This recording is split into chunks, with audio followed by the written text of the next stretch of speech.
Today we're talking about how to make a smooth coil vase. It's going to be about 10 inches tall when it's a vase, 12 inches tall if it's a bottle. I'll help with the dimension stuff in class, and we'll go over the information as we're working on it. But today I'm just going to demonstrate how to get this project started, what you need to do, and everything else. But here it is right here. Also, your design must be organic, as this one kind of is on this one, and we'll go from there, and we'll talk more about that later on in the week. But how do we get our project started? Well, first, you do sketches in your packet. I approve your sketch, and then I give you a piece of this manila paper here. You're then going to draw out half of your design on the paper. You're going to cut it out, remove it, and then you have a silhouette of what kind of shape your vase is going to be. This one is a bottle vase, 12 inches tall, about, 3 inches wide on the bottom. That's what we have here. You also have your template that you're going to follow and build along with as you're going along. First thing you do is you must measure the bottom. What I do is I take my silhouette that's cut out here, I take my ruler, and I'm going to measure to see what the width is. So right now it's 1.5 inches. So I take my handy dandy circle cutter tool here that makes perfect circles.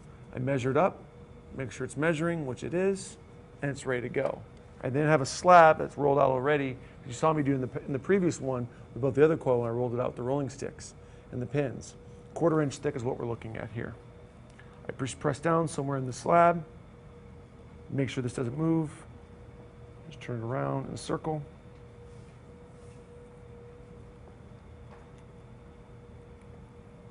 Got a nice little circle piece here. The rest of the slab I can take away. I'm going to make coils out of that in a minute. I have my little circle here I've made. It's 1/4 inch thick, it's ready to go.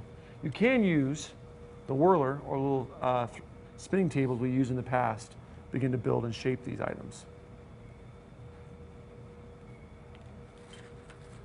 What I'm going to do now is, as you can see from my silhouette here, I know pretty close the width of my piece is going to be. This is how I follow my guideline. I could put this in the inside, but you really can't do that. You have to use this tool here on the outside of your piece to kind of match it and follow along with the template you're making. Now we start making coils. Now, if you remember the last time when we were making coils here, they were kind of thin, 1/4 inch thin. Thickness was 1/4 inch. Well, when you're smooth coil building, when you're smoothing the inside and the outside, they don't have to be as thin. You don't want to make them small because you're blending them. The end wall should be 1/4 inch thickness. I get my coil prepped to roll out. Get some stuff out of the way so I have plenty of room to roll my coil. Remember we talked about before is this canvas will dry up the clay pretty quickly. So I just mist it and I'm ready to start rolling. All I do is, again, from the tip of my finger to the palm of my hands, I'm rolling out my coils. If I want to make them thinner, everything else, squeeze it out first. It's easier to squeeze this out first and then shape it and make it round. Again, I'll do it a little slower so you can kind of see what it looks like.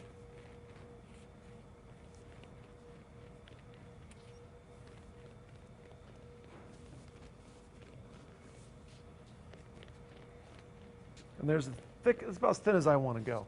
I don't want any thinner than this. Which, if you take it and compare it, it's still the same thickness as your feathering knife. Because remember, you're blending this on here. The good thing about smooth coil building is I don't have to really worry about scoring and slipping when I first start, because all the clay is the same consistency.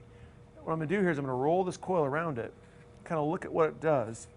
And see, it flares out a little bit, so I'm going to make sure that coil I put on there flares out a bit.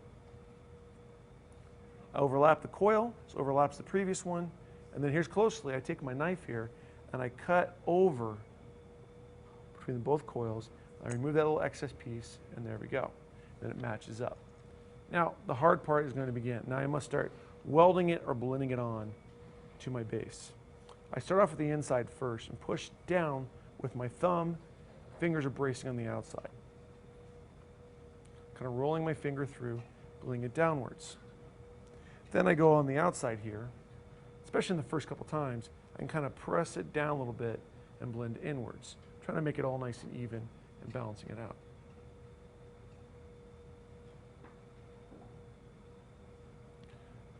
How well you start your base is how well your piece will work. You can use a little a wooden carving tool to help blend the inside so you get a nice smooth blend on the inside as well.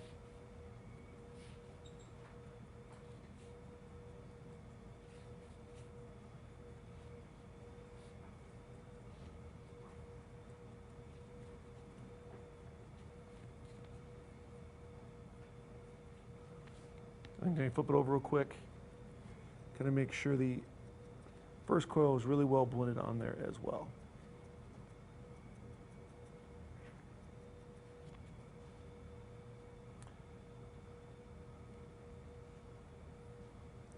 As you can see by the work I'm doing here, I'm thinning out this coil and making it grow a little bit, also blending it into the surface. So the actual thickness around here will be a 1/4 inch thickness. Take my pattern, match it up, can open it up both ways, and kind of make sure I'm following along with that template. If you look closely at the template here, as it shows, I need to go out a little bit more in the next coil as well as the previous one.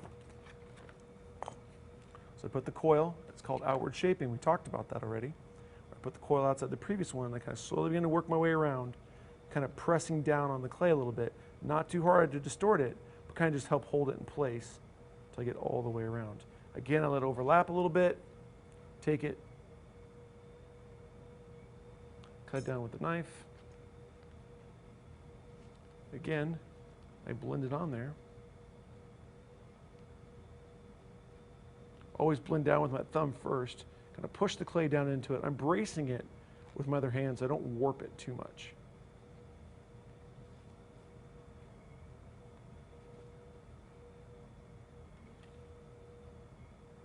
Again, I can go in with my stick, brace it with my other hand, kind of blend it down into that surface.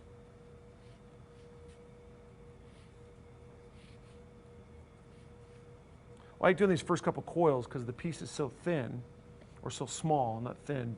I like to flip it over and use it as a support and kind of blend my coil down that previous coil and just kind of go around a little bit. Kind of smooth it out. It's easier to control this way. Like I said, if you want, you can build this on the whirler if you want, a little spinning table there. It's up to you. When I usually start, I like just building it with my hand because I'm flipping it over constantly and working it. Don't worry about it being too smooth yet because, well, you don't have a whole lot of layers on there yet. I then take my rubber rib, brace with my hand and go on the inside. I'm going to shape it and smooth it out a little bit more on the inside. Try to get all those coils nice and welded together. Notice how my wall thickness is about a 1/4 inch, as you can see by the needle tool. So I'm doing pretty good there. It's not too thick, not too thin. If you go too thin, it's going to take you forever to build this. You're not going to be very happy with it. Again, take my rib on the outside. Always blend down into the piece, trying to smoothing everything together, mending it, welding it, everything shaping it together really nice.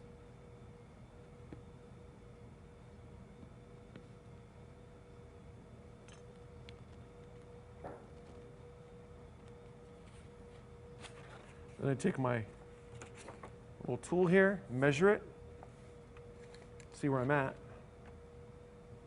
and there I am kind of forming along with it. Does it have to be exact?